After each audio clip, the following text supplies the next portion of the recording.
ओम शांती। आज आहे 5 डिसेंबर 2025 ची मुरली। महावाक्य आहे, गोड मुलांनो, ही पतित दुनिया एक जुने गाव आहे। हे तुमच्या राहण्यालायक नाही। तुम्हाला आता नवीन पावन दुनियेमध्ये जायचे आहे। प्रश्न आहे, बाबा आपल्या मुलांना उन्नतीची कोणती एक युक्ती सांगतात? उत्तर आहे, मुलांनो, तुम्ही आज्ञाधारक बनून बापदादांच्या मतावर चालत रहा। बापदादा दोघे एकत्र आहे, त्यामुळे जर यांच्या सांगण्याने काही नुकसान जरी झाले तरीही जबाबदार बाबा आहे।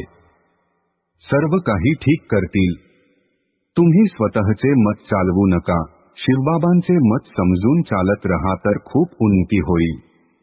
धारणेसाठी मुख्य सारांश। 1.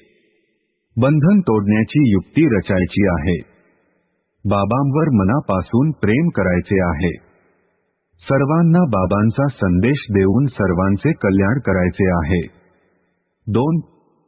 दूरदर्शी बुद्धीने या बेहदच्या खेळाला समजून घ्यायचे आहे।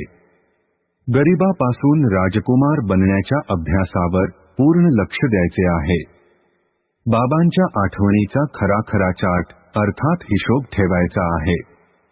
आजचे वरदान आहे, संकल्परूपी बीजाला कल्याणाच्या शुभ भावनेने भरपूर ठेवणारे विश्वकल्याणकारी भव। स्पष्टीकरण आहे, जसे संपूर्ण वृक्षाचे सार बीजामध्ये असते तसे संकल्परूपी बीज प्रत्येक आत्म्याप्रती, प्रकृतीप्रती शुभ भावनावाले असावे।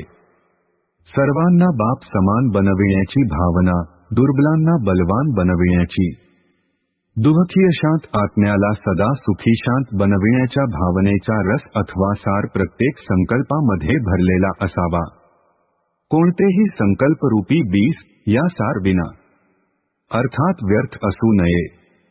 कल्याणाच्या भावनेने भरलेले असावे, तेव्हा म्हणणार बाप समान विश्वकल्याणकारी आत्मा। स्लोगन आहे, मायेच्या गोंधळाला घाबरण्याऐवजी परमात्मा भेटीचा आनंद साजरा करत रहा। ओम शांती।